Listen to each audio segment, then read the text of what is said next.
مپاره ده پنځمه رکوع ده 130 نمبر آیات.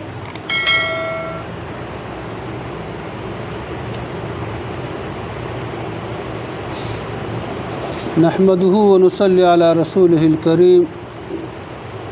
أما بعد فأعوذ بالله من الشيطان الرجيم. بسم الله الرحمن الرحيم.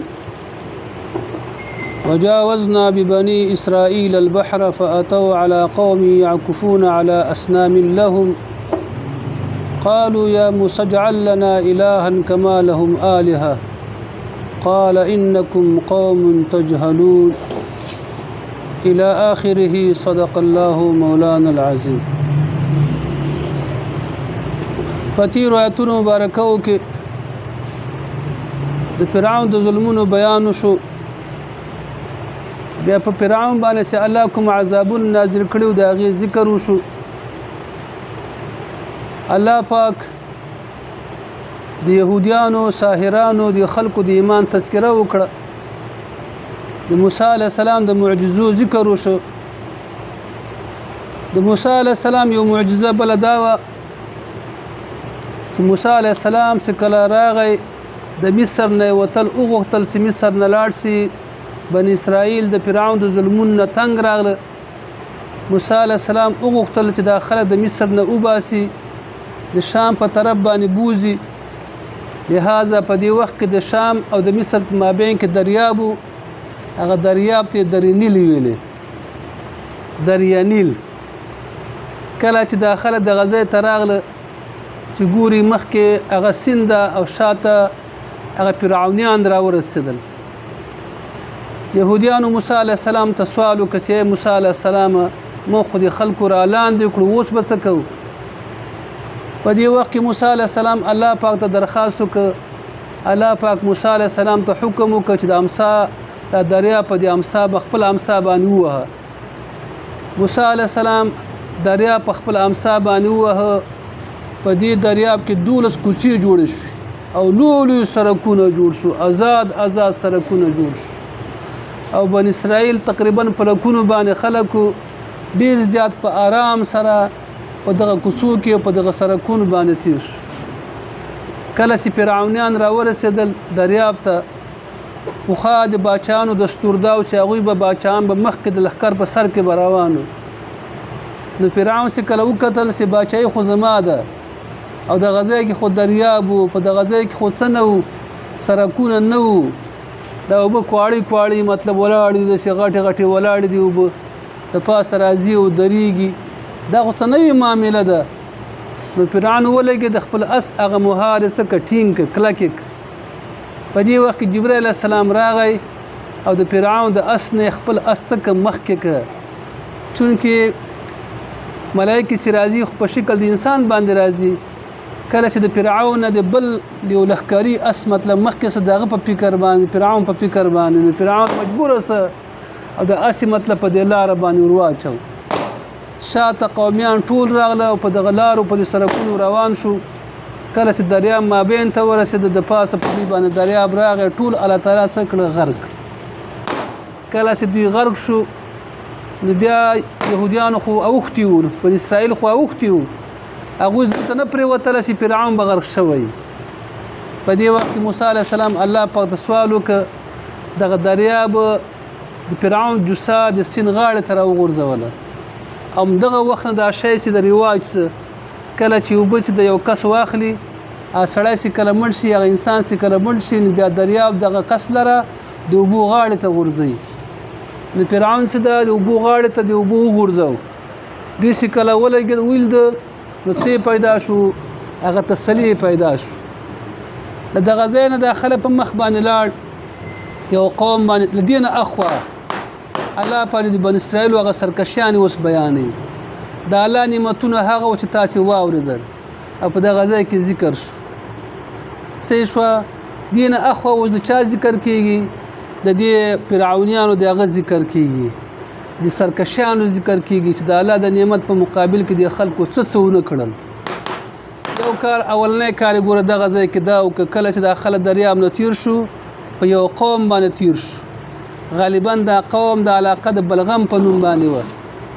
یا د قوم د بلغم په نوم یا د علاقه د بلغم په نوم د خلک کنعانینو کله چې تیر شو د خلکو د بوتانو عبادت کوو خو د بوتان په شکل د غواګانو باندې لکه څنګه چې اوس هندوستان کې هغه د غواګانو مجسمه جوړې کړي ځای په ځای باندې د هغې څخه عبادتونه کوي لہذا کله چې دوی د خلک ولید چې خپل بوتانو ته بندگی کوي دی موسی علیه السلام ته ویل چې موسی علیه السلام موږ د پارم دی خدای مقرر کا چې موږ دغه بندگی وکړو لکه څنګه چې د خلک څخه دې بندگی دا د خلکو جهالت چونکه د توحید هغه عقیده تر اوسه پورې مکمل دي خلکو سینې ته کته شوی نه و د توحید د مسلې سره داخله څنګه نه ناشنا او تر اوسه پورې د الله نه پرته بندگی د غیر الله د خدای نه پرته د بل چا بندگی که په دې صفت باندې کې چې دا خدایان دي هم نه د منګر کوپر ده او که په دې خاطر باندې کې چې دا خلک نیکان دي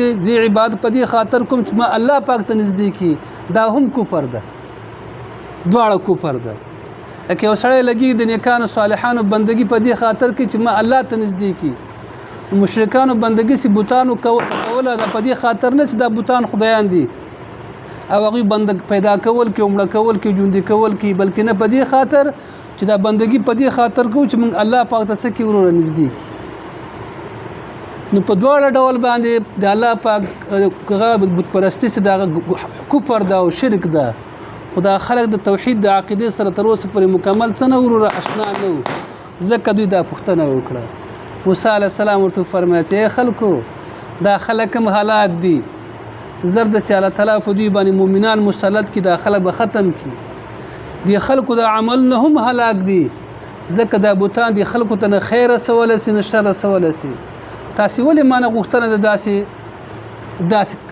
کار غوښتنه تاسو ولې مانه کوي تاسو د الله نعمتونو ته نه ګوري الله څوره فضیلت تاسو ته درک د فرعون د عذابونو تاسو ته نجات درک او تاسو زامن به وجل تاسو لورګانې به خخولې نو لہذا الله په درنه کې تاسو سره تاسو بیا هم لګیږي دا رقم کار کوي دا خلک چې دا موسی علی السلام پوکړه د توحید د عقیده سره څکړه آشنا کړ کله چې دا خلک مخکې لاړ میدان ته علاقه و د میدان ته ورسېد موسی علی السلام د خلکو سره وعده کړې و چې زه به تاسو د الله په طرف نه یو فرمان راوړم یو کتاب راوړم تاسو دغه کتاب په لار خودنه کې د الله بندگی کوئ د خلکو د موسی علی السلام غوښتنه د کتاب وکړه موسی علی السلام الله پاک ته سوال وکړ الله پاک ورته فرمایي چې موسی علی السلام راشه کوی تورته الته دیر شورځي روجي ولسه دیر شورځي روجي ولسه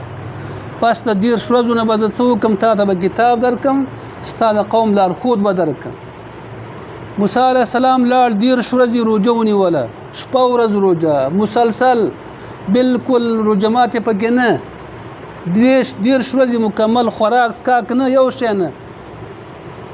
شی نه د روجه ونی ولا کله چې روجه ونی ولا په دیرشم ورځ کله چې دیرش پوره شي په یو دیرشم د ذوالقعده او ذوالحجه د ذوالقعده د میاش روان د میاش مکمل موسی علی السلام دیرش ورځې روجه ونی ولا کله چې ذوالحجه شروع کیږي د حج میاش شروع کیږي موسی علی السلام مسواک استعمال کله چې استعمال ک په دې وخت کې الله پاک ورته فرمایل چې ما دې په روجي ته باندې ولې چې د روجدار ته ما سره ملاقات وکي په داسې حالت کې د استاد خلین د روجدار څه زی بویزي ځکه روجدار بوی چې دا ماته د خلی بد بوی د روجدار ماته د مشکو عنبرونه به تر ده تا وسوک د خلی صفایي وکړه بد بوی د لری کړه ته بل سورځ څه کې نور روجي ونیس لس ورځې به نور روجي ونیس بیا موسی علی السلام څو ورځې نور ونیول لس ورځې نور ونیول څو برابر شوه تلويخ برابر شو او څو پښتنه را ولاړیږي یو پښتنه دار ولاړیږي کله چې موسی علی السلام د خضر علی السلام په طلب کې تللی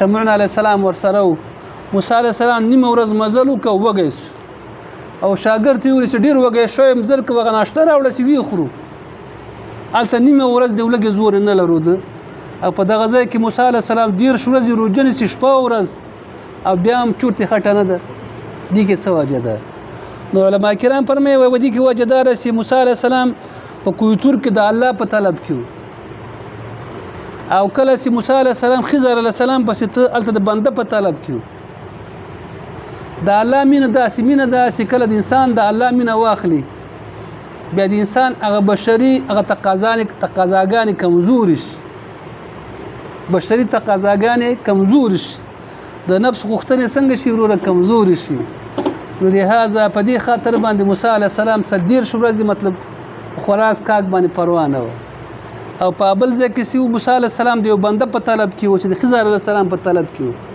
نو ځکه هغه باندې سره راتله وروره ولګي پیغه راتله یو دا خبره بل دا سوال ولاړېږي چې موسی علیه الله تعالی ته خو پته و چې موسی علیه السلام به دا کار کوي دا 40 ورځې روجې ولې په نه نیولې اول نه چې 10 ورځې الله تعالی په مقرر کړ چې 10 ورځې روجې ونیسه 40 ورځې اول نه الله تعالی حکم ولې نه ورته کوو په دې خاطر باندې جواب دا په دې خاطر باندې چې الله پاک موسی علیه السلام تدریجن په کلاره باندې مختکو د روجو سره که یو دم 40 روجې په مقرر کړي وي هغه ته تکلیف نو الله پاک اول 10 ونیولې چې کله عادت څه بیا 10 ورځې پیڅ کړي نو ونیولې فکر مله بل دا سوال پیدا کیږي په دغه ځای کې ذکر د شپو راغی چې 10 شپې به روزه نیسي 10 شپې به څه نیسي روزه نیسي ووعدنا موسی 30 ليله موږ وعده د موسی علیه السلام سره 10 شپو وکړه د شپو ذکر راغی د چا ذکر رانغی د ورځو ذکر رانغی په دې کې څه حکمت وای په دې کې حکمت دا ده چې عبادت د قمري حساب پورې تعلق لري سپومې پورې تعلق لري سپومې حساب پورې تعلق لري عبادت کو روزه ده که زکات مثال او کول منځونو ټیمونه دي فکر دا د چا پورې قمري حساب پورې تعلق لري او سپومې د شپې کې دی ورځي شپې کنه حساب د شپې نه شروع کیږي او دنیایي معاملې هغه د قمري شمسي حساب پورې تعلق د نور په حساب پورې تعلق لري ذکر د شپې راغی ذکر د ورځ رانغی چې دا عبادت چا پورې تعلق لري قمري حساب پورې تعلق لري سپومي حساب پورې او د سپومي حساب څه وخت کې وشپه کې نو لہذا موسی علیه السلام تعالی پاک څه ورکړ وروره تورات ورکړ موسی علیه السلام څخه کله موسی علیه السلام خپل ځای باندې خپل ورور هارون علیه السلام جانشین مقرر کړ جانشین څه دا خلیفہ څوک مقرر کړ هارون علیه السلام اشاره دی خبره ته کې هر څوک یو ځای کې ذمہواری کله یو عذر پیدا شي غزای رضی به خلیفہ مقرر کړي خلیفہ باید څه کې ورور مقرر کړي او خلیفہ ته نصيحتونه وکړي لکه څنګه چې موسی علیه السلام چاته نصيحتونه کړیو هارون علیه السلام ته کړی فکر ورسېده رسول پاک علیه السلام مبارک بس کله ته د جهاد غزاګانو په نیت سفر باندې رسول پاک علیه السلام همیشه خپل ځای باندې خلیفہ مقرر کړی بیا رسول پاک علیه السلام تللی اوسم د ملکونو عادت دا چې دا کله چې صدر د یو ځای نه ځي بل ملتزي خپل ځای باندې سم مقرري جانشین مقرري پس لغه بیا ځي د راتګه پورې هغه ټول معاملې هغه سړی سنبالي فکر هم ورسېد که ونه رسېدو دا څو مسایل موږ د څه شروع راه لاسته راغلي متوجه سي ورته وجاوزنا پورې باسلمنګه ببني اسرائیل بني اسرائیل لره البحر د دریابنا من پورې باسل بني اسرائیل د چانه دریابنا کوم دریابو دریا نیل فاتوا دوی راغله على قوم فيو قوم باندې فاتوا دوی راغله على قوم فيو قوم باندې يعكفون عبادتك على اصنام لهم تخبلوا بوتان يعكفون عبادتك على اصنام لهم تخبلوا بوتان عبادتك دا بوتان سیو په شکل چاو د غواګانو په شکل باندې لکه د هندوان سي د غواګانو بندګي وسم رواج ده تر اوسه پورې معاملې روانه ده قالوا يهوديان ولبني اسرائيل يا موسى اي موسى عليه السلام اجعل لنا مقرر كمنلرا اجعل لنا مقرر كمنلرا الها خداي كما لهم لك سرنګا چې دا دوی لرا الهه خدایان كما لهم لك څنګه چې دوی لره دي الهه خدایان د څه خدای موږ د پاره مقرر کړ دا خره د توحید د عقیده سره سنور ناشنا قال موسی علیہ السلام ورته فرمایل انکم تاسی قوم تجهلون جاهل قوم یاستی انکم تاسی قوم تجهلون جاهل قوم یاستی ان هؤلاء یقینا دغه کسان ان هؤلاء یقینا دغه کسان متبر هلاک دي، دا کسان هلاک دي. ما د هغه څه هم چې دوی فيه پاغه کې دي، ما د هغه څه هم چې دوی فيه پاغه کې دي. الله به په دوی باندې مؤمنان غالبه کی، دا خلک هلاک دي. وباطل او زایده، وباطل او باطل دي معنا زایدي ما هغه څه کانوا یعملون چې دوی کوم عمل کوي. کانوا یعملون ولې ځکه د دوی عمل نه قابل د دغه بوتان نه دوی ته خیر رسولی سي او نه ورنه شر د پکولی سي. نو هسې بندګي ضایع ده، د عمل څه ده وروره؟ ضایع ده. قال اول موسی علیه السلام اغیر الله ای غیر د الله نه ابغیکم طلبکم تاسو لرا الها خدای اغیر الله پرته د الله نه ابغیکم طلبکم تاسو لرا الها خدای وهو حال دار چې الله پاک فضلکم بهتری درکړه تاسو لرا علی العالمین په عالم د خپل زمانه باندې، په عالم د خپل زمانه. وزیات کا وخت انجیناکم سمغ نجات درک تاسو لرا. اوس الله پاک هغه بیان د فضیلت ذکر کوي چې تاسو ته کوم نعمتونه الله درکړي، هغه نعمتونه ورته ذکر کوي. وزیات کې هغه وخت انجیناکم سمغ نجات درک تاسو لرا من آل فرعون، د فرعونانو نه نجات هم درک. یسومونکم رسول به تاسو لرا سوء العذاب، ناکار عذاب تفصیل دا لګوره. یقتلون وجلب ابناءکم زامن ستاسي، یقتلون وجلب ابناءکم زامن ستاسي. ويستحيون جندي به پر خدل نساءکم ستاسو جنکی، ويستحيون جندي به پر خدل نساءکم ستاسو جنکی. وفي ذلكم پدې کې بلاء یولوی امتحان، وفي ذلكم پدې کې بلاء یولوی امتحان من ربکم لجانب در رب ستاسنا عظیم لوی. دا خو یو مرحله تیره شوه. بل ذکر کوي وواعدنا موسی 30 لیلة واتممناها ب10. الله پاک فرمایي موږ وعده وکړه د موسی علیه السلام سره. وواعدنا صدور د فعل د جانبین نه غواړي. الله له دوی سره وعده وکړه، دوی د الله سره وعده وکړه. الله پاک دوی سره وعده دا وکړه چې کتاب درکوم. دوی د الله سره وعده دا وکړه چې په کتاب باندې به عمل کوو. نو وعده وکړه موږ موسی علیه السلام سره 30 لیلة د 10 شپو. د الله وعده موسی علیه السلام سره دا و چې کتاب درکوم. موسی علیه السلام وعده دا و چې 10 ورځې به هلته څه کوم؟ اعتکاف کوو، اعتکاف وکوم. موږ وعده وکړه د موسی علیه السلام سره 10 شپو ذکر خداسته وشو که نه؟ واتممناها من پوره کړې دغه 10 شپو لره ب10 په څو باندې؟ په 10 نورو باندې. نو څو شولې؟ فتم پوره شو میقات ربه، هغه وعده د رب سته. میقات ربه هغه وخت د رب او وخت د ملاقات د رب سته. فتم پوره شو میقات ربه هغه وخت د ملاقات د رب سته. موسی علیه السلام سره الله کوم ملاقات کو، اول خو فیصله په 10 باندې وکړ. 10 نه څو ته لاړه؟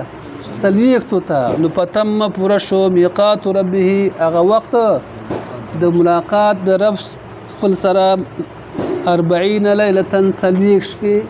څو؟ وقال موسی کله موسی علیه السلام ته کوی تور ته اعتکاف وکاو. وقال موسی علیه السلام فرمایل یا اخی خپل ورور ته ویل هارون چې هارون علیه السلام اخلفني خلیفہ سزما، اخلفني خلیفہ سزما فی قومی زما په قوم کې زما په ځای باندې کار وکړه. واصلح اصلاح وکړه، د سیونه ولې کوم شی اصلاح کا. هر هغه کار چې د خلکو د شریعت نه خلاف کاو یا هغه څه کوه اصلاح کوه. ولا تتبع مزه سبیل المفسدین، فلار د فساد کوونکو پسې. ولا تتبع مزه سبیل المفسدین، فلار د فساد کوونکو پسې. انبیا خو د فاسدانو لار نه تعقیبوي. دا د موسی علیه السلام خپل وصیت چاته موسی علیه السلام ته په دې کار باندې دوام وکړه. فکر مرسو. اوس سوال دا پیدا کی دا 10 ورځو تذکره ولې وشوه؟ 10 ورځو دېرش شپو تذکرول یې وشوه. بیا په 40 ورځو کې څه شو پوره شو. د 40 دا تخصیص ولې راغی؟ علما کرام فرمایي د 40 شپو اثرات ډېر زیات دي د عبادت. پیغمبر اسلام فرمایي چا چې 40 ورځې د الله بندگی سره ځان لازم که 40 ورځې د الله بندگی وکړه سی معنا سره په اخلاص سره د پزله کې بالتا د حکمت چینی رواني کی د حکمت چینی به څه کې وروره رواني کی. که تاسو فکر کړئ پوخا د نیکان اولیاء صالحان باغو چیلې کولې چیله څه معنا 40 ورځې چیله څه معنا 40 ورځې په دې غارونو کې باغو چیله کوله تزکیه د نفس په کوله. هغه دغه ځای نه مطلب د استنباط کوي چې موسی علی السلام ته چې الله پاک تورات ورکاو څو شپې چې سوره عبادت په وکړه چیله په وکړه د چیلې د عبادت اثر داسې وي چې بدن کې څه راځي انقلاب راځي تزکیه راځي صفائی راځي. الله دې ټول ژوندۍ زموږ د الله بندگی شروع نصیب کی دعا وکړي. الله موږ نیکان کړي الله پاک موږ صالحان کړي. الله ستا بندگی په سي معنا زموږ نصیب کړي. الله ستا بندگی په سي معنا زموږ نصیب ټول تقصيرات او کوتای الله تعالی متمعال الله متحقق د حق اتباع نصیب کړي. ژوندم د اهل حق سره وګرځي. الله متباطل وخه او د باطل الله تعالی متډډه نصیب کړي او د اهل باطل الله تعالی متسنګ نصیب کړي. فرزانم الله تعالی جوړ کړي حوایج الله تعالی پوره کړي. ژوندم د خیر وګرځي. وصلی الله